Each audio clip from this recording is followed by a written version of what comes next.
آج ہمارا انشاءاللہ جو جز ہے وہ 15th جز ہے، اور اس کا آغاز جو ہے وہ سورہ بنی اسرائیل سے ہے، اور اس کے بعد سورۃ الکہف اس کے اندر ہے. اور خاص طور پہ اگر ہم بنی اسرائیل کی بات کریں، سورہ بنی اسرائیل، تو یہ مکی صورت ہے، اور صحیح قول کے مطابق جو ہے وہ 12 نبوی میں، یعنی 12th ایئر جو اللہ کے رسول صلی اللہ علیہ وسلم کو نبوت ملی، اس کے بعد یہ صورت نازل ہوئی. اور یہ وہ ٹائم ہے جو کہ مشکلات اور پریشانیوں کا عروج ہے اس میں، یعنی اللہ کے رسول صلی اللہ علیہ وسلم پر اور صحابہ پہ بہت سی تکلیفیں اور بہت سی آزمائشیں کفار کی طرف سے تھیں. تو اس موقع کے اوپر، اور اس سے پہلے ہی عام الحزن بھی گزرا، یعنی وہ جو تکلیف کا سال اللہ کے رسول پہ، جس پہ سیدہ خدیجہ رضی اللہ عنہا کی وفات بھی ہوئی، اور اس طریقے سے ابو طالب کی بھی ڈیتھ ہو گئی. تو اس کے بعد اللہ تعالیٰ نے نبی صلی اللہ علیہ وسلم کو اسراء اور معراج کروایا. اسراء کا لفظی مطلب تو یہ ہے رات کے سفر کو کہتے ہیں، اور یعنی اس کو سورہ اسراء اس لیے کہتے ہیں کیونکہ اللہ کے رسول صلی اللہ علیہ وسلم کا جو سفر کا آغاز تھا وہ بیسکلی سب سے پہلے مکہ سے ہوا بیت المقدس تک، اور اس کے بعد پھر وہاں سے معراج ہوا، یعنی عروج ہوا اللہ کے رسول صلی اللہ علیہ وسلم کو، جس میں 7 آسمانوں کی سیر ہوئی. اور اس میں آغاز میں اگر آپ دیکھیں سورۃ بنی اسرائیل کی اگر ہم بات کریں تو اس میں عروج و زوال، بنی اسرائیل کے عروج و زوال کا تذکرہ ہے، اور اسی طریقے سے اس میں مشرکین مکہ کے حوالے سے بھی ذکر ہے. اسی طریقے سے ابلیس اور آدم علیہ الصلوۃ والسلام کے حوالے سے بھی ذکر ہے. اسی طریقے سے قرآن مجید کے حوالے سے بہت سی اس میں تذکرہ ہے، قرآن مجید کے یعنی معجزے ہونے کے حوالے سے، اور اسی طریقے سے توحید کے حوالے سے خاص طور پہ، اور یعنی آخرت اور یہ ساری، کیونکہ مکی صورت ہے تو عمومی طور پہ ان کے وہ مضامین ہیں. اسی طریقے سے اگر آپ سورہ کہف میں آئیں تو ظاہر ہے یہ سورہ کہف جو ہے اس کا نزول بھی جو ہے بیسکلی وہ ہجرت حبشہ سے پہلے ہوا، یعنی ہجرت حبشہ سے بالکل پہلے، یعنی یہ وہ وقت تھا جب اللہ کے رسول صلی اللہ علیہ وسلم پر ابھی مشکلات اتنی زیادہ آغاز نہیں ہوئی تھیں، اور اس ٹائم جو ہے وہ کفار مکہ جو ہے وہ ابھی یعنی ان کی یعنی شدت آ رہی تھی، ایک ریاکشن آ رہا تھا ان کو. تو اس وقت جو پہلا جو ہجرت حبشہ ہوئی اس حوالے سے مسلمانوں کو خاص طور پہ اصحاب کہف کا واقعہ بیان کیا گیا، اور بتایا گیا کہ یہ طریقہ ہے، اس طرح کی مشکلات آئیں گی، اور ان لوگوں نے پہلے بھی یہ مشکلات فیس کی. تو آگے انشاءاللہ ہم سورہ کہف پہ بھی کچھ روشنی ڈالیں گے باذن اللہ. تو میرے خیال ہے کہ یہاں سے ہم انشاءاللہ آغاز کرتے ہیں آج کے اس حوالے سے ڈسکشن کو انشاءاللہ. اچھا، یہ سورہ اسراء جو ہے نا، یہ اللہ تعالیٰ کی تسبیح سے شروع ہوتی ہے، اور اگر آپ سورہ کہف دیکھیں گے وہاں پہ اللہ سبحانہ وتعالیٰ کی تحمید ہو رہی ہے. تو سورہ اسراء اور سورہ کہف میں نا تھوڑی سی سملیرٹی ہے اس کی اسٹارٹنگ میں. تو سورۃ الاسراء میں ہے سبحان الذی اسریٰ بعبدہ، اور سورۃ الکہف میں ہے الحمد للہ الذی انزل علی عبدہ. تو یہاں پہ پہلی سورت جو ہے سورہ اسراء جو ہے وہاں پہ اللہ تعالیٰ کی تسبیح بیان ہو رہی ہے، سبحان الذی، اور جس سے ہم سبحان اللہ بھی کہتے ہیں. اور جو دوسری سورت ہے سورہ کہف، اس میں اللہ سبحانہ وتعالیٰ کی حمد، الحمد للہ الذی.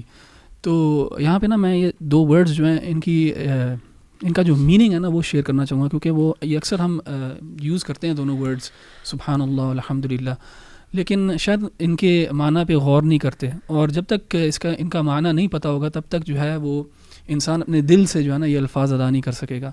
تو سبحان اللہ جو ہے اس کا ترجمہ جو کیا جاتا ہے وہ ہے پاک اللہ تعالیٰ کی، پاک ہے اللہ تعالیٰ کی ذات. انگلش میں ایگزالٹڈ، گلوریفائڈ از گاڈ. تو یہ سبحان اللہ، سین با ہا جو ہے اس کا جو روٹ لیٹرز ہیں، اس سے سباحہ عربی میں کہتے ہیں سوئمنگ کرنے کو. وَكُلٌّ فِي فَلَكٍ يَسْبَحُونَ آتا ہے سورہ یاسین میں، یسبحون فلوٹ کرنا. تو سوئم کرنا، فلوٹ کرنا، اس کا جو ہے نا میننگ اس سے ملتا جلتا ہے. اور اگر آپ دیکھیں گے کوئی بھی چیز اگر پانی کے اوپر فلوٹ کر رہی ہوتی ہے یا سوئم کر رہی ہوتی ہے تو وہ پانی کے اوپر ہوتی ہے اور پانی اس کے نیچے ہوتا ہے. اسی طرح جب ہم سبحان اللہ کہتے ہیں، ہم اللہ سبحانہ وتعالیٰ کو اوپر کرتے ہیں. کس چیز سے اوپر کرتے ہیں؟ ہر قسم کے ڈیفیکٹ سے، ہر قسم کے فالٹ سے، ہر قسم کے نقص سے جو ہے اللہ تعالیٰ کو پاک کر رہے ہوتے ہیں. ہم اس کو اللہ سبحانہ وتعالیٰ کو وی ریز ہم ابو آل دیٹ از نیگیٹو. اسی لیے پاک ہے اللہ تعالیٰ کی ذات جو ہے اس کا یہ ترجمہ بھی کیا جاتا ہے. اگر آپ میتھمیٹکس میں آپ کو یاد ہوگا ایک ہوتا تھا جی ایکس ایکسس یہ والا ہوتا تھا، کون سا والا؟ ہاریزونٹل، ایکس ایکسس اور وائی ایکسس. تو آپ اگر سمجھیں کہ وائی ایکسس کے اوپر جو ہے پازیٹیو اور نیگیٹو کوالٹیز ہیں، تو جب آپ سبحان اللہ کہتے ہیں تو آپ نیگیٹو کوالٹی ساری نگیٹ کر دیتے ہیں. اللہ سبحانہ وتعالیٰ کو آپ کم از کم جو ہے نا وائی ایکسس کے اوپر 0 کے اوپر لے کے آتے ہیں. اور جب الحمد للہ کہتے ہیں تو اللہ تعالیٰ کی تعریف بیان کرتے ہیں اور اس گراف کو نا آپ اوپر کرتے ہیں. اور جب اللہ اللہ اکبر کہتے ہیں آپ اس گراف کو جتنا اوپر وہ جا سکتا ہے سب سے اوپر لے جاتے ہیں. تو سبحان اللہ جو ہے وہ اللہ تعالیٰ کی پاکیزگی بیان کرنا کہ Allah is free from all defects, all negativities. اور کوئی بھی انسان, کوئی بھی کریشن جو ہے وہ یہ کلیم نہیں کر سکتی, کیونکہ ہر کریشن میں, ہر مخلوق میں اللہ تعالیٰ کی کوئی نہ کوئی ڈیفیکٹس, کوئی نہ کوئی ڈیفیشنسیز ہیں. تو سبحان اللہ جب انسان سبحان اللہ کہے تو یہ دل میں محسوس کر کے کہے کہ وہ کہہ کیا رہا ہے, کہ اللہ سبحانہ و تعالیٰ کی پاکیزگی بیان کر رہا ہے. اور دیکھیں یہ جو ذکر ہیں, اذکار جو ہیں, یہ محض الفاظ نہیں ہیں. These words carry deep meanings. And پہلا اسٹیپ یہ ہے کہ اگر ہم ان کے میننگز کو سمجھیں گے, پھر ان میننگز کے ساتھ جو جذبہ دل میں پیدا ہونا چاہیے وہ جذبہ دل میں ہوگا, اور پھر ان کو ادا کریں گے, پھر ہی ان کا جو ہے نا اصل اثر ہوگا ہمارے اوپر. تو سبحان اللہ کا تو یہ مطلب ہے. الحمدللہ جو ہے اللہ سبحانہ و تعالیٰ کی تعریف ہے, اور اکثر لوگوں کو پتہ ہوتا ہے کہ اس میں ہم اللہ سبحانہ و تعالیٰ کی تعریف کرتے ہیں. لیکن عربی میں ایک اور تعریف کا بھی لفظ, اس کو مدح کہتے ہیں, میم دال ہا, مدح. اچھا, مدح جو ہے وہ تعریف ہے, لیکن وہ محض کوئی بھی تعریف ہو سکتی ہے جس کے اندر حب نہیں ہوگا ضروری, یعنی جس کے اندر لو جو ہے ایک اسینشیل کریکٹرسٹک نہیں ہے. میرا ایک باس ہو سکتا ہے, میرا سپیریئر ہو سکتا ہے, میرا دوست ہو سکتا ہے جس سے مجھے محبت نہیں ہے, جو مجھے برا لگتا ہے شاید, لیکن میں اس کی تعریف کرتا ہوں, تو وہ مدح ہوگی, وہ حمد نہیں ہوگی. حمد جو ہے اس کے اندر جو ہے نا محبت ہے. جب آپ اللہ سبحانہ و تعالیٰ کی تعریف کرتے ہیں الحمدللہ کہہ کے, تو آپ ایک محبت کے جذبے کے ساتھ کر رہے ہیں, اور انسپائر ہو کے کر رہے ہیں کہ اللہ سبحانہ و تعالیٰ اتنا بڑا ہے, اس کی ذات اتنی بڑی ہے, اور مجھے اتنی محبت ہے اس سے, تو میں الحمدللہ کہتا ہوں, اور میں آئی گیو آل پریز ٹو ہم. تو یہ جذبات جو ہے نا, یہ انسان کو فیل کرنے چاہیے دل میں ان الفاظ کو ادا کرتے وقت. اس میں ایک اور پوائنٹ ایڈ کروں, ماشاءاللہ بہت آپ نے پروفاؤنڈ بات بتائی. ایک اور لفظ سے آپ نے مدح کا ذکر کیا نا, ایک اور لفظ استعمال ہوتا ہے تعریف کے لیے, وہ شکر کا بھی لفظ عام طور پہ المدح, الشکر, الحمد. تو علماء یہ تفصیل بیان کرتے ہیں کہ شکر عام طور پہ ہوتا ہے کسی نعمت کے بدلے میں, اور حمد ہوتی ہے, یعنی اس کے لیے ضروری نہیں ہے کوئی نعمت ہو یا نہ ہو, ہم تعریف ہر ایک, یعنی ہر اعتبار سے ہوتی ہے, اور ہر حالت میں ہوتی ہے. اور اس میں اصل ہم تعریف کی جاتی ہے عمل کی وجہ سے نہیں, بلکہ اس بندے کی, اس ذات کی وجہ سے ہوتی ہے. اسی لیے آپ دیکھیں کہ مسلمان کو حکم ہے اس بات کا کہ وہ مشکل میں بھی اللہ کی تعریف بیان کرے, اور اسی طریقے سے جب کوئی نعمت ملے تب بھی, یعنی جب کوئی نعمت ملی تب بھی الحمدللہ کہے. یہ بھی شکر علماء نے کہا نا, یہ جیسے قرآن و حدیث میں آتا ہے کہ یہ بھی اللہ کا شکر ہے. اور اسی طریقے سے اگر انسان کو فار ایگزامپل کوئی تکلیف آئے تو تب, جیسے کہ اللہ کے رسول صلی اللہ علیہ وسلم کی حدیث ہے کہ الحمدللہ علی کل حال, یہ ہے جب مشکل آئے تو الحمدللہ علی کل حال, اور جب کوئی نعمت ملے تو الحمدللہ الذی بنعمتہ تتم الصالحات. تو سبحان اللہ, بہت پروفاؤنڈ چیز ہے, اللہ تعالیٰ آپ کو جزائے خیر دے. اچھا, سورہ اسراء کے اندر آیت نمبر 11 سے تقریباً آیت نمبر 22 تک اسکالرز کہتے ہیں کہ اللہ نے دنیا کے امتحان کا مقصد, رسالت کا مقصد, آخرت کا مقصد بیان کیا ہے. تو اس میں 2 آیتیں ہیں جو میں آپ کے سامنے رکھوں گا. آیت نمبر 13 اور آیت نمبر 14 ہیں سورہ بنی اسرائیل کی. وَكُلَّ إِنسَانٍ أَلْزَمْنَاهُ طَائِرَهُ فِي عُنُقِهِ وَنُخْرِجُ لَهُ يَوْمَ الْقِيَامَةِ كِتَابًا يَلْقَاهُ مَنشُورًا اقْرَأْ كِتَابَكَ كَفَى بِنَفْسِكَ الْيَوْمَ عَلَيْكَ حَسِيبًا. اچھا, اس کو بتانے سے پہلے ہم سب کو پتہ ہے کہ اللہ رب العزت کے نیمز اینڈ ایٹریبیوٹس ہیں, اور اللہ تعالیٰ کا ایک نام ہے العلیم, جس کا مقصد ہے کہ اللہ تعالیٰ ہیز آل نالج. ٹھیک ہے جی. تو اب کویسچن یہ پیدا ہوتا ہے کہ اگر اللہ رب العزت کو ہر چیز کا علم ہے, تو پھر اللہ تعالیٰ نے یہ کرامن کاتبین کا سلسلہ کیوں رکھا ہوا ہے, کہ کیوں اللہ تعالیٰ نے ہمارے کندھوں پہ 2 فرشتے لکھے ہوئے, جس طرح کہ قرآن مجید میں آتا ہے کرامن کاتبین یعلمون ما تفعلون. تو اسکالر سمجھاتے ہیں کہ اس کو لکھنے کا مقصد یہ نہیں ہے کہ اللہ نے کوئی معاذ اللہ ریکارڈ رکھنا ہے جس سے اللہ ثابت کر سکے, بلکہ اسکالرز کہتے ہیں کہ اس کو لکھنے کا مقصد میرے اور آپ کے خلاف قیامت کے دن حجت ہے. جس طرح کہ ان آیات میں بتایا, اللہ کہتے ہیں وَكُلَّ إِنسَانٍ, ہم نے ہر انسان کی گردن پہ اس کی ڈیسٹنی کو رکھ دیا ہے, طَائِرَهُ فِي عُنُقِهِ وَنُخْرِجُ لَهُ يَوْمَ الْقِيَامَةِ, قیامت کے دن اس کو نکال کے ہم اس کے سامنے رکھ دیں گے. اب وہ کس فارمیٹ میں ہوگا, کیا ہوگا, یہ غیب کی باتیں, یہ اللہ تعالیٰ بہتر جانتا ہے. اللہ کہتے ہیں کہ پھر ہم اس کو کہیں گے اقرأ کتابک, پڑھ لے اپنی کتاب, کفا بنفسی کا الیوم علیک حسیبا, یہ آج تیرے حساب کتاب کے لیے کافی ہے. یعنی کہ پتہ یہ لگا کہ یہ جو فرشتوں کا لکھنا ہے یہ میرے اور آپ کے لیے حجت ہے, یعنی کہ اس دن کسی کو کوئی حجت نہیں رہے گی. جس طرح کہ سورۃ الکہف پہ بھی آگے ہم دیکھیں گے آتا ہے کہ انسان کہے گا ما لہذا الکتاب, میری اس کتاب کو کیا ہوا ہے, لا یغادر صغیرۃ ولا کبیرۃ, یہ کوئی چھوٹی سے چھوٹی اور بڑی سے بڑی چیز بھی نہیں چھوڑتی مگر اس میں یہ درج ہے. تو یعنی کہ میرے اور آپ کے لیے اس میں دیکھیں اولین لیسن تو یہ ہے کہ علم یعلم بأن اللہ یرا. پہلا لیسن تو یہ ہے کہ ہر وقت یہ چیز ذہن میں رہے کہ اللہ رب العزت دیکھ رہے ہیں. اگر وہ لیول نہیں ہو سکتا تو کم از کم یہ چیز انسان ذہن میں رکھ لے کہ جو کچھ میں کر رہا ہوں وہ لکھا جا رہا ہے اور جو کچھ میں کہہ رہا ہوں وہ بھی لکھا جا رہا ہے. تو یہ جسے ہم تقوی کا لیسن بھی کہہ سکتے ہیں, اور اس کے لیے اور ٹرمز بھی یوز ہوتی ہیں تزکیے کی دنیا کے اندر, لیکن this is a lesson we need to learn of God consciousness. الحمدللہ, جزاک اللہ خیر. میرا سورہ جو بنی اسرائیل ہے اس سے ریفلیکشنز الحمدللہ یہ بڑا امپورٹنٹ پوائنٹ ہے. دس از ورس نمبر 11. اعوذ باللہ من الشیطان الرجیم وَيَدْعُ الْإِنسَانُ بِالشَّرِّ دُعَاءَهُ بِالْخَيْرِ وَكَانَ الْإِنسَانُ عَجُولًا. انسان شر اس طرح مانگتا ہے جس طرح خیر مانگنی چاہیے. انسان بڑا ہی جلد باز واقع ہوا ہے. اس میں ایک تو ہیومن نیچر کا تذکرہ ہے کہ ہیومن بینگ از اینکشیس اور جلد باز.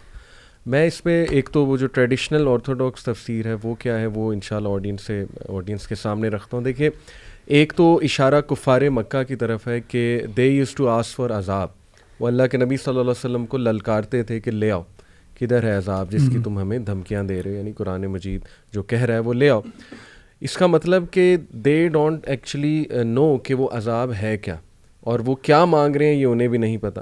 دوسرا اشارہ جو ہے وہ مسلمانوں کی طرف ہے کہ کئی ایسے مسلمان جن پہ بہت مظالم ہو رہے تھے, ظلم ہو رہے تھے, تو ظاہر ہے کہ وہ بھی جلد بازی کر لیتے تھے. نیچرلی اٹس انڈرسٹینڈیبل کہ اتنی تکلیف کسی نے پہنچائی ہے تو وہ ان کی تباہی کی دعائیں کرتے تھے. جبکہ یو نیور نو کہ ان میں سے کتنے خیر والے لوگ جو ہے وہ اٹھیں گے. سچ ایز خالد بن ولید رضی اللہ عنہ, وہ ایک دور میں دیکھیں دشمنان اسلام میں سے تھے اور مظالم بھی کیے ہوں گے انہوں نے, لیکن وہی پھر بعد میں آپ دیکھیے کہ سیف اللہ کا لقب انہیں ملا. تو پہلا پوائنٹ تو یہ اس سے ثابت ہوتا ہے کہ دیکھیں بد دعا دینے میں کبھی بھی جلد بازی نہ کریں کسی کو, چاہے وہ اولاد ہے چاہے وہ کوئی بھی ہے, بیکاز یو نیور نو کہ کب وہ ٹائم آ جائے کہ اللہ تعالیٰ جو ہے وہ اس کی قبولیت کر لے. میں انشاءاللہ اس پہ کچھ احادیث آپ کے سامنے رکھتا ہوں, بڑی ہی ماشاءاللہ تھاٹ پرووکنگ احادیث ہیں. صحیح مسلم کی حدیث ہے کہ نبی اکرم صلی اللہ علیہ وسلم نے فرمایا کہ ڈو ناٹ پرے اگینسٹ یور سیلف. سب سے پہلے اپنے خلاف دعا نہ کرو. اور کئی لوگ when they are going through a very tough phase, جب وہ بہت زیادہ آپ کہہ لیجیے پریشر میں ہے, اسٹریس میں ہے, یا کوئی انہیں خدا نہ خواستہ ایک ٹیمپرری النس آ گئی ہے اور وہ اس کو جو ہے نا وہ کر نہیں پا رہے, بیئر نہیں کر پا رہے, تو دے ایکچولی پرے اگینسٹ دیم سیلف کہ اس سے بہتر میں مر جاتا یا مر جاتی, یا بس اللہ مجھے ختم کر دے. اور اس طرح کے الفاظ جو ہے انسان کہہ جاتا ہے جلد بازی میں. پھر ہے کہ ڈو ناٹ پرے اگینسٹ یور چلڈرن. یہ پیرنٹس کے لیے, پیرنٹس آپ کو پتہ ہے نا کہ ایسے کلمات کہہ دیتے ہیں, بد دعا دے دیتے ہیں, ہاں, جو بڑا کامن ہے ہمارے کلچر میں. مائیں بھی اور باپ بھی جو ہے نا وہ اس طرح اولاد کے خلاف جو ہے بد دعا دے دیتے ہیں. پھر ہے کہ ڈو ناٹ پرے against your wealth least that coincide with the time when Allah is asked and he answers your prayer. اسی طرح ایک اور حدیث ہے, یہ بھی صحیح مسلم کی حدیث ہے. نبی اکرم صلی اللہ علیہ وسلم نے فرمایا, he visited a man, a Muslim man who had grown weak like a chicken. The messenger of Allah sallallahu alaihi wasallam said to him, did you pray for anything or ask him for anything? He said, yes, I used to say, oh Allah, whatever punishment you are going to give me in the hereafter, give it to me in this world. Allahu Akbar. Allah ke Nabi sallallahu alaihi wasallam ne farmaya, subhanallah, you cannot bear it. Why didn't you say, oh Allah, give us good in this world and good in the hereafter and protect us from the torment of the fire. Optimism. اور دیکھیے یہ دعا تو اللہ کے نبی صلی اللہ علیہ وسلم نے کہا بہترین دعا ہے کہ عافیت مانگو. حضرت عباس جب نبی صلی اللہ علیہ وسلم کے چچا آئے نبی صلی اللہ علیہ وسلم کے پاس کہ یا رسول اللہ میں کیا مانگوں اللہ سے, تو انہوں نے تینوں بار یہی جواب دیا کہ O uncle of the prophet, O Abbas uncle of the prophet, ask Allah for wellness in this دنیا اینڈ دی آخرہ. تو یہ بڑا احمد بھائی میں سوچ رہا تھا کہ دیکھیں اکثر ہمارے بھی منہ سے جب انسان بہت ڈاؤن ہوتا ہے تو منہ سے نہیں لیکن ایسے تھاٹس اور ایسے وسوسے بلڈ ہونا شروع ہو جاتے ہیں کہ انسان کہتا ہے کہ یار اس سے بہتر تھا کہ میں زندہ ہی نہ ہوتا. تو اس میں جو مین پوائنٹ ہے جی میں ری آئیٹریٹ کر دیتا ہوں, ایک ہماری جلد باز نیچر, اینکشیس نیچر, اور یہ کہ انسان اکثر جو ہے نا وہ بہت شارٹ ٹرم چیز دیکھ رہا ہوتا ہے اور بڑے پرسپیکٹیو سے نہیں دیکھ رہا ہوتا ہے. اور اس کا سلوشن کیا ہے وہ سورہ معارج میں اللہ سبحانہ و تعالیٰ نے ذکر کیا. سورہ معارج چیپٹر 70 ورس 19 آنورڈ, ان الانسان خلق ہلوعا, بے شک ہم نے انسان کو اینکشیس جلد باز پیدا کیا. اذا مسہ الشر جزوعا و اذا مسہ الخیر منوعا, جب اسے کوئی شر آتا ہے تو آپے سے باہر ہو جاتا ہے، اور جب کوئی خیر آتا ہے تب بھی آپے سے باہر ہو جاتا ہے، الا المصلین، سوائے ان کے جو نماز ادا کرتے ہیں۔ اس کا مطلب ہے کہ نماز ایکچولی وہ چیز ہے جو ہماری اس اینکشیس نیچر کو چیک میں رکھتی ہے، اور پھر یہ کہ نماز کو وقت پہ ادا کرنا اور بہت اچھے طریقے سے ادا کرنا۔ سو دس از مائی ریفلیکشن فرام بنی اسرائیل۔ علی بھائی جیسے آپ نے کہا نا وَكَانَ الْإِنسَانُ عَجُولًا، جی، تو اس کے ساتھ ہی آگے یعنی آیت نمبر 18 میں اللہ تعالیٰ نے دنیا کی زندگی پر ایک کامنٹ کیا ہے، اور انٹرسٹنگلی دنیا کی زندگی کے لیے اللہ نے لفظ عاجلہ استعمال کیا۔ سورہ اسراء کی آیت نمبر 18 ہے، من کان یرید العاجلۃ عجلنا له فیہا ما نشاء لمن نرید ثم جعلنا له جہنم یصلاها مذموما مدحورا۔ یعنی اس کا آسان بامحاورہ ترجمہ یہ ہے کہ جس بندے نے جلدی کی تمنا کی، جس نے ارادہ کیا، جس نے چاہا کہ مجھے جلدی مل جائے، جلدی سے مراد دنیا، یہاں پہ العاجلہ یہ ناؤن ہے، عجلنا له فیہا ما نشاء، ہم اس کو جس قدر ہم چاہتے ہیں، یعنی جتنا ہم چاہیں گے اتنا اس کو جلدی دے دیں گے، لیکن آخر میں اس کے لیے جہنم ہوگی جس میں وہ بہت دھتکارے ہوئے انداز میں داخل ہوگا۔ تو سبحان اللہ، قرآن مجید میں اللہ تعالیٰ نے عاجلہ کو 3 جگہوں پہ، یہ دنیا کے لیے 3 جگہوں پہ یہ لفظ استعمال کیا عاجلہ۔ ایک یہ سورہ بنی اسرائیل میں استعمال کیا، دوسرا سورۃ القیامہ کے اندر ذکر کیا کلا بل تحبون العاجلہ وتذرون الآخرہ، اور اس طریقے سے سورہ انسان میں ان ہؤلاء یحبون العاجلۃ ویذرون وراءہم یوما ثقیلا۔ یعنی ہر جگہ پہ اللہ نے عاجلہ کو آخرت کے ساتھ کمپیریزن کیا، اور ہر جگہ پہ اللہ تعالیٰ نے آخرت کو ضرور پریزنٹ کیا ایک کمپیریٹیو کے طور پہ کہ دیکھو یہ تم جلدی جس کے پیچھے بھاگ رہے ہو، اس کے مقابلے میں کیا ہے، ان ریٹرن کیا ہے۔ اور جیسے آپ نے بات کی نا، تو مجھے اس سے ایک ذہن میں خیال آیا، یہی آپ کی بات کرنے کے دوران، کہ دیکھیں یعنی انسان بھی عاجل ہے، یعنی عجولہ یعنی جلد باز ہے۔ انسان کو دنیا کیوں اٹریکٹ کرتی ہے؟ اس کی بہت بڑی ریزن یہ ہے کہ دنیا پرومس کرتی ہے انسٹنٹ گریٹیفیکیشن، کہ آپ کو فوراً ریٹرن ملے گا۔ آن دا کنٹری آخرت کا مطلب ہی ہے مؤخر، یعنی لیٹ۔ یعنی آخرت کیوں نہیں اٹریکٹ کرتی، یا آخرت کیوں ہمیں اتنا زیادہ اپیلنگ نہیں ہوتی ہمارے لیے، حالانکہ اللہ نے آخرت میں جنت رکھی ہے، آخرت میں یعنی وہ خواتین رکھی ہیں، وہ حوریں رکھی ہیں، سبحان اللہ، جو شاید دنیا کا جو ہے نا بہت زیادہ کوئی عورتوں کو پسند کرنے والا بھی شاید نہ، اگر وہ پڑھ لے اس کی ڈسکرپشن، لیکن وہ اس کو نہیں، اس کے لیے سیکریفائز کرنے کے لیے تیار، کیونکہ بائی نیچر انسان کے اندر جلد بازی موجود ہے۔ یعنی وہاں پہ محلات کی اگر آپ ڈسکرپشن دیکھیں، وہاں پہ آپ جنت کے پھلوں کی ڈسکرپشن دیکھیں، کھانوں کا جو شیدائی ہے، کپڑوں کے بارے میں اللہ نے تفصیلات بتائی ہیں، لیکن ان سب کا مسئلہ، ان سب میں پرابلم کیا ہے؟ ان سب میں پرابلم یعنی ظاہر پرابلم انسان کے لیے جو جلد باز ہے اس کے لیے یہ ہے کہ وہ اس میں تھوڑا ٹائم ہے، اس میں پیشنس اور صبر چاہیے۔ آن دا کنٹری دنیا جو ہے وہ جلدی پرومس، وہ آپ کو ریٹرن فوراً پرومس کرتی ہے کہ آپ یہاں سے سود دیں آپ کو فوراً ریٹرن ملے گا۔ صدقہ کیا ہے؟ صدقہ کے لیے ہو سکتا ہے آپ کو تھوڑا صبر کرنا پڑے، کچھ وقتی طور پہ آپ کو سیکریفائسز کرنی پڑیں۔ تو ہر چیز میں یہی چیز ہے کہ اگر انسان اپنے نفس پہ کنٹرول کر کے اپنے آپ کو پیشنس اپنے اندر اگر ڈیولپ کر لے، اور اپنے آپ کے اندر یہ انسٹنٹ گریٹیفیکیشن کا جو انسان کی کمزوری ہے اس کو اوور کم کر لینا، تو میں کہتا ہوں، اور دنیا میں بھی میں سمجھتا ہوں کہ دنیا میں بھی بڑے بڑے جو بھی فائدے انسان کو حاصل ہوتے ہیں وہ سب پیشنس ریکوائر کرتے ہیں، کبھی بھی وہ جلدی نہیں ملتے۔ لیکن انسان دیکھیں، we are living in the age of convenience, جیسے آپ کہتے ہوتے ہیں کہ ہمیں جلدی چاہیے ہر چیز۔ پین کلرز کیوں ایگزسٹ کرتی ہیں؟ جلدی فوراً پین ریلیف ملے۔ سمپٹومیٹک ٹریٹمنٹس کیوں ہوتی ہیں؟ جی اس لیے تاکہ اصل مسئلے کے حل کے بجائے ہمیں بس جو سمٹمز ہیں وہ دور ہو جائیں۔ یعنی لانگ ٹرم چیزیں، قرآن ہر جگہ پہ پیشنس ریکوائر کرتا ہے۔ اللہ بھی کہتے ہیں جلدی نہ کرو، اس کو give it its due time. جس بندے کے اندر یہ تحمل پیدا ہو جائے اپنی ذات کے اندر، میں کہتا ہوں وہ دنیا میں سب سے بڑا کامیاب۔ اور لوگ سلوشن مانگتے ہیں تو یقین کیجئے نماز جو ہے نا وہ ایسا سلوشن ہے جو پیشنس نماز آپ میں بھرتی ہے اگر آپ صحیح سے ادا کریں، اور آپ کی انگزائٹی کو کم کرتی ہے باقاعدہ نماز۔ سو آئی تھنک دیٹس اچھا، یہاں پہ ایک اور بڑی اہم آیت ہے، آیت نمبر 23، وَقَضَىٰ رَبُّكَ أَلَّا تَعْبُدُوا إِلَّا إِيَّاهُ وَبِالْوَالِدَيْنِ إِحْسَانًا، کہ اللہ سبحانہ وتعالیٰ نے پہلے تو کہا کہ اللہ تعالیٰ نے یہ طے کر دیا کہ تم اپنے رب کی ہی عبادت کرو گے اور اس کے سوا کسی کی نہیں، وَبِالْوَالِدَيْنِ إِحْسَانًا، اور والدین کے ساتھ حسن سلوک۔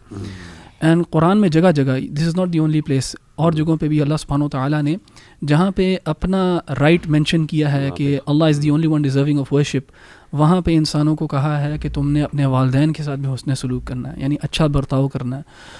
اینڈ یہ جو چیز ایسی ہے کہ ایک سرٹن ایج میں نا ہم اس چیز کا بہت زیادہ جو ہے نا اس کے اندر کوتاہی کا شکار ہوتے ہیں، خاص طور پہ ٹین ایج ایئرز جو ہوتے ہیں اور جو مے بی ارلی 20s ہوتے ہیں۔ جب تک شاید انسان خود پیرنٹ نہیں بنتا نا، وہ ریئلائز نہیں کرتا کہ والدین جو ہیں اس کے لیے کیا جذبہ رکھتے ہیں, کس لیول آف کیا محبت رکھتے ہیں اس کے لیے, اور دنیا میں کوئی انسان نہیں ایگزسٹ کرتا جو اتنا خیر خواہ ہوگا آپ کے لیے جتنے آپ کے والدین ہوں گے. اس کی جو ٹرو ریئلائزیشن ہے نا, میرا خیال ہے وہ تبھی انسان کو ہوتی ہے جب وہ خود ایک پیرنٹ بنتا ہے اور اس کے اندر وہ جذبہ پیدا ہوتا ہے اپنی اولاد کے لیے.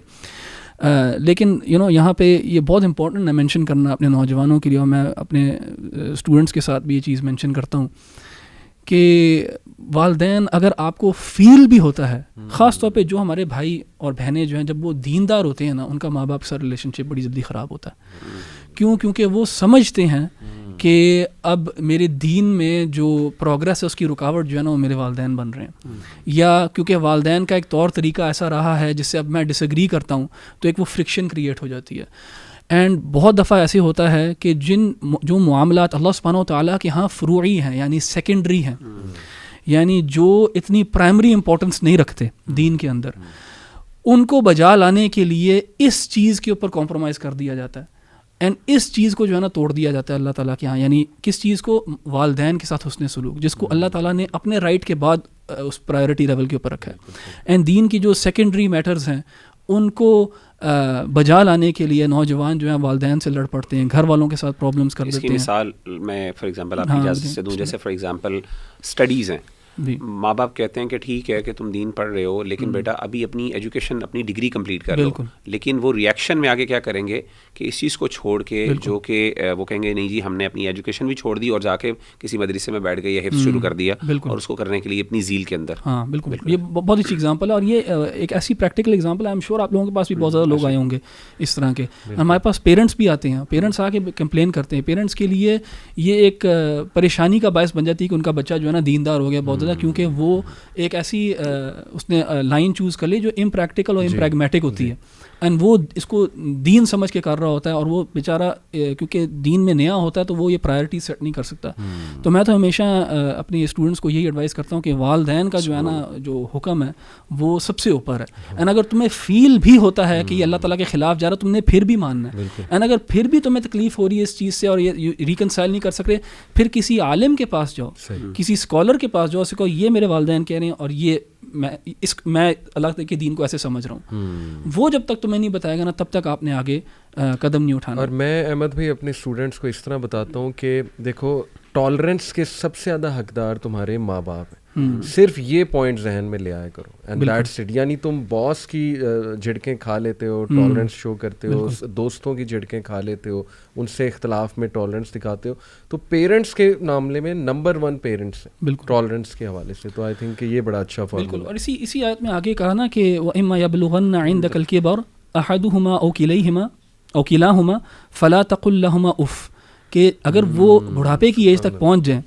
تو ان کو اف تک نہ کہو, اور ان کو جھڑکو نہیں, ان کو اپنے سے دور نہ کرو, اور اپنا جو ہے نا رحمت ان کے ساتھ, رحمت کا یعنی مرسی کے ساتھ برتاؤ کرو ان کے ساتھ.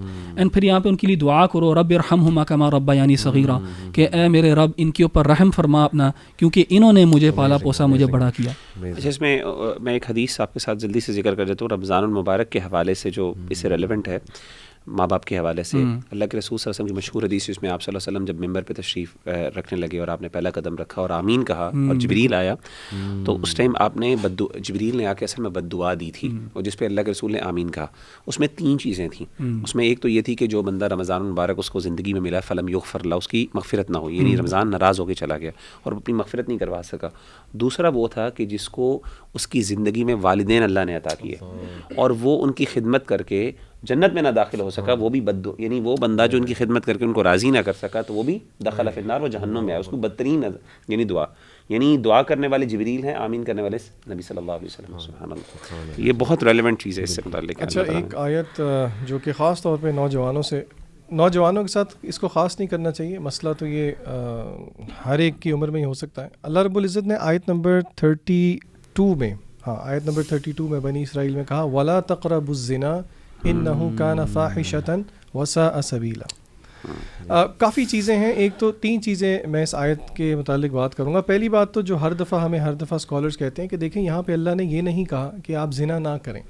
اللہ نے جسے کہتے ہیں نا سدے باب کیا برائی کا، یعنی کہ اللہ نپ دی ایول ان دا بڈ، کہ اس کے قریب بھی نہیں جانا. اگر آپ نفسیات کی دنیا میں دیکھیں، سائیکالوجی کی دنیا میں دیکھیں، تو یہاں پہ میں تھوڑی سی بات کروں گا ویری کوئکلی ہیبٹ کی.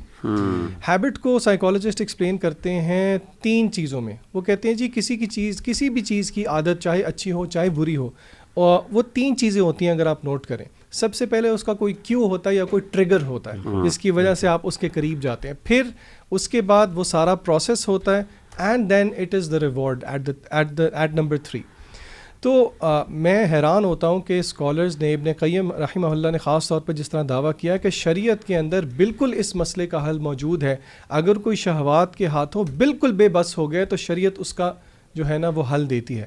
اور اس میں سے ایک حل یہ ہے کہ you cut off the triggers. یہاں پہ میں اپنی آڈینس کو کہوں گا، خاص طور پہ سوشل میڈیا کی ایڈکشنز جن میں سر فہرست امورالٹی کی، خاص طور پہ پورن ایڈکشن جو ہے ایک پینڈیمک کے طور پہ دنیا کے اندر ہے. تو اس کا بہت آسان حل جو تھراپسٹ بتاتے ہیں وہ یہ ہے کہ آپ آئیڈینٹیفائی کریں آپ کے لیے ٹریگر کیا چیز بنتی ہے. کیونکہ یہ بات ذہن میں رکھیں، کوئی بھی بیٹھ کے ون فائن ڈے کوئی بھی ویب سائٹ کا نام ٹائپ کر کے اس چیز پہ نہیں جاتا. ٹریگرز کیا ہوتے ہیں یوزلی لوگوں کے؟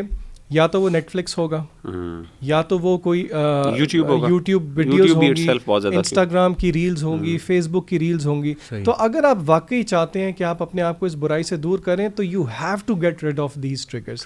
That's number 1. نمبر 2 ایک بہت پیاری حدیث ہے، امام احمد جو ہیں اپنی مسند میں لے کے آئے ہیں. ابو امامہ اس حدیث کے راوی ہیں. وہ کہتے ہیں کہ ایک نوجوان شخص جو ہے نبی کریم صلی اللہ علیہ وسلم کے پاس آیا اور اس نے سوال کیا نبی کریم صلی اللہ علیہ وسلم کے کہ یا رسول اللہ مجھے زنا کی اجازت دیں. یعنی کہ آپ حیران ہو کہ صحابہ کی محفل میں صحابہ کو بہت غصہ چڑھا، انہوں نے ریبیوک کیا، روکنے کی کوشش کی اس صحابی کو. لیکن آپ صلی اللہ علیہ وسلم نے جو ہے اللہ کے نبی صلی اللہ علیہ وسلم کے پاس آیا اور وہ بیٹھ گیا. پھر اللہ کے نبی صلی اللہ علیہ وسلم نے، جو کہ ایک معلم حقیقی تھے، انہوں نے اس نوجوان شخص سے کچھ کویسچن کیے. پہلا سوال یہ پوچھا کیا تو پسند کرے گا یہ چیز اپنی ماں کے لیے؟ اس کے بعد اس شخص نے کہا کہ نہیں، میں بالکل نہیں پسند کرتا کہ میری ماں کے ساتھ کوئی زنا کرے. پھر نبی کریم صلی اللہ علیہ وسلم نے رشتے گنوائے، کیا تو یہ اپنی بیٹی کے لیے پسند کرے گا، کیا تو یہ اپنی خالہ کے لیے پسند کرے گا. تو یعنی کہ نبی کریم صلی اللہ علیہ وسلم کے سمجھانے کا انداز دیکھیں. اور پھر بعد میں حدیث کے اینڈ میں آتا ہے کہ اللہ کے نبی صلی اللہ علیہ وسلم نے اس کے لیے دعا کی، اللہم اغفر لی ذنبی ذنبہ وطہر قلبہ واحسن فرجہ. تو اس سے ہمیں پتہ یہ لگتا ہے اس حدیث سے، جو میں آپ کو ویری کوئکلی آخری بات بتانے والا ہوں وہ یہ ہے، ان تھاٹس کا آ جانا محض کوئی بری بات نہیں ہے. ان کے ساتھ ڈیل کس طرح کرنا شریعت اصل میں ہمیں یعنی اپنے کیوز کو کٹ ڈاؤن کیا جائے. اچھا اس میں ایک چھوٹی سی میں ایڈ کروں گا بات کی جو آپ نے آیت بتائی نا، ولا تقربوا الزنا انہ کان فاحشۃ وساء سبیلا. اللہ نے کہا یہ برا رستہ ہے. اس کا مطلب ہے یہ ایک ٹائم کا ایکشن نہیں ہے. اگر ایک بندہ اللہ معاف کرے اس زنا میں چل جائے نا، پھر یہاں سے نکلنا بہت مشکل ہوتا ہے. یہ ایک ویشیس سائیکل ہے. اور اللہ معاف کرے، میں نے دیکھا ہے کہ یہ نا زنا، اللہ معاف کرے، ایک ایسی چیز ہے کہ یہ ایک نا پہلی ایک آپ کی ایک قسم کا ایک بیریئر ہوتا ہے. جب آپ اس کو کراس کر لیتے ہیں نا، اللہ معاف کرے، پھر آپ کا اس سے پھر آپ کا نکلنا بہت مشکل ہے. یہ رستہ بن جاتا ہے نا کہ برائی کو کھینچتی ہے. سبحان اللہ. اچھا اس کے ساتھ ایک اور چیز ایڈ کروں سورہ کہف کے حوالے سے، کیونکہ وقت تھوڑا ہے تو میں چاہ رہا ہوں اس پہ کر لوں. سورہ کہف میں اللہ تعالیٰ نے جو ہے نا، یہ بڑی پروفاؤنڈ سورہ ہے، اور اس میں اللہ تعالیٰ نے 4 واقعات بیان کیے ہیں، 4 قصے بیان کیے ہیں. بہت سی چیزیں ہیں اس میں. ایک اوبیسلی غار والوں کا قصہ ہے، جس سے خاص طور پہ ہمیں پتہ چلتا ہے کہ دین کے لیے قربانی اور مشکل وقت میں کس طریقے سے انسان اپنے گھر والوں کو ٹیسٹ آف فیتھ اور سیکریفائزز، آپ نے سب کچھ قربان کر دیے، گھر سے نکل گئے اور اللہ کے دین کے لیے نکلنا. دوسری چیز جو ہے 2 ذمہ داروں کا قصہ اللہ تعالیٰ نے بیان کیا جن کے پاس زمینیں تھیں، اور اس میں اصل میں جو اگر آپ خلاصہ دیکھیں تو یہ ہے کہ اللہ کی نعمت کا صحیح شکر اللہ کی توحید ہے. اور انسان کو جب اللہ کی نعمتیں آئیں تو اس وقت انسان کو اپنی اوقات نہیں بھولنی چاہیے. تیسرا واقعہ جو ہے موسیٰ اور خضر علیہ الصلوۃ والسلام کا ہے، جو سمجھتا ہوں کہ علم حاصل کرنے کے اندر ایک نہ صرف موٹیویشن بلکہ صبر اور عاجزی، یعنی علم میں صبر بھی آپ کو چاہیے اور اس طریقے سے humility it should lead to, کیونکہ اس کا کاز یہ بنا نا یہ واقعہ موسیٰ علیہ الصلوۃ والسلام اور خضر علیہ الصلوۃ والسلام کا. اور چوتھا واقعہ جو ہے خاص طور پہ جو اقتدار کے حوالے سے، کہ پاور جو ہے وہ کرپٹ کر دیتی ہے انسان کو، لیکن اللہ نے بیان کی مثال کس کی، ذوالقرنین علیہ الصلوۃ والسلام کی، کس طریقے سے انہوں نے اس کے ذریعے انصاف قائم کیا. امیزنگ، ماشاء اللہ. ذیشان آپ نے جو بات کی، میں سورہ کہف سے میں شیئر کرتا ہوں، لیکن اس سے پہلے نا ایک اسپیکٹ ہمیں ڈسکس کرنا چاہیے، لیکن کبھی ڈیٹیل میں کریں گے. ابھی کوئکلی بتا دیتا ہوں کہ دیکھیں پیرنٹس پہ بھی بڑی ذمہ داری آتی ہے کہ وہ اپنے بچوں کو زنا سے بچائیں. بالکل صحیح. پیرنٹس کو بالکل نہیں پتہ یونیورسٹیز کا ماحول کیسا ہے, وہ اپنی بچیوں کو ہاسٹلز میں بھیج دیتے ہیں, یعنی as if they are willing کہ بچی زانیہ بن جائے لیکن اچھی ڈاکٹر بن جائے, زانیہ بن جائے لیکن یہ کہ اچھی جو ہے نا انجینئر بن جائے. سملرلی بچہ زانی بن جائے, we don't give a damn, لیکن یہ کہ وہ بہت اچھا پڑھ لکھ جائے, ڈرگز میں پڑھ جائے. تو دیکھیں they should not live in a fool's paradise. ان کو چاہیے اپنے بچوں کا نکاح جو ہے وہ جلدی کریں, بلکہ ان سے پوچھیں تمہیں کوئی پسند ہے تو بتاؤ, میں تمہیں سپورٹ کرنے کے لیے تیار ہوں. یہ نہ کہیں کہ نہیں پہلے تم مینیجر بنو گے, اتنی سیلری کماؤ گے. آئی تھنک پیرنٹس پہ بہت ذمہ داری جو ہے وہ عائد ہوتی ہے, یعنی نکاح کو آسان کیا جائے, نکاح کو آسان کیا جائے. میں کوئکلی سورہ کہف سے مغیرہ آپ نے جو دوسری سٹوری شیئر کی, الحمدللہ دیکھیے آج مٹیریلزم کا جس طرح سے دور چل رہا ہے تو الحمدللہ اس سٹوری میں اس کا اینٹیڈوٹ موجود ہے. اور وہ یہ آیا جو بڑی انٹرسٹنگ بات جو انہوں نے کی, ایک وہ جو تھے شخص, انہوں نے اپنے دوست سے جو کہ ایکچولی بہت زیادہ مٹیریلزم کا شکار ہو گیا تھا, تو پھر اس نے کہا کہ لاکنہ هو اللہ ربی ولا اشرک بربی احدا, رہا میں تو میرا رب تو وہی ہے اور میں اس کے ساتھ کسی کو شریک نہیں کرتا. یہ ورس نمبر 38 ہے. تو اس میں انٹرسٹنگ بات یہ ہے کہ دیکھیں کہیں پہ کسی دیوتا یا دیوی کا ذکر نہیں ہے جس کی عبادت وہ کر رہا ہو بندہ, لیکن یہاں پہ جو شرک سے مراد ہے that is worshipping your own desires and that is worshipping the materialism. تو اس دور میں مٹیریلزم جب اتنا رائج ہو چکا ہے کہ لوگ شادیاں کرتے ہوئے بھی جو ہے نا وہ یہ دیکھتے ہیں کہ یار اگلے کی سیلری کتنی ہے, اسٹیٹس کتنا ہے. کئی ہمارے پاس کاؤنسلنگ کیسز آتے ہیں, اس کی روٹ کاز جب دیکھی جائے نا ڈیورس کیوں ہوئی ہے, تو ان دا بگننگ نیت ہی ٹھیک نہیں تھی. یعنی اس نیت سے شادی کی گئی تھی کہ ہمیں جو ہے نا وہ پاسپورٹ مل جائے گا باہر کا, یا ہماری بیٹی باہر سیٹل ہو جائے گی, اس کی زندگی بن جائے گی. وہ آگے سے وومنائزر نکلا, وہ آگے سے ڈرنک کارڈ نکلا, اور پھر بیٹی کی زندگی کیا بننی تھی اللہ معاف کرے وہ تباہ و برباد ہو گئی. تو آئی تھنک کہ اس سٹوری پہ ہمیں بہت غور کرنا چاہیے. یہ جو سیکنڈ سٹوری ہے ریگارڈنگ مٹیریلزم, سو یہ میری طرف سے ریفلیکشن ہے. جزاک اللہ. جزاک اللہ خیر.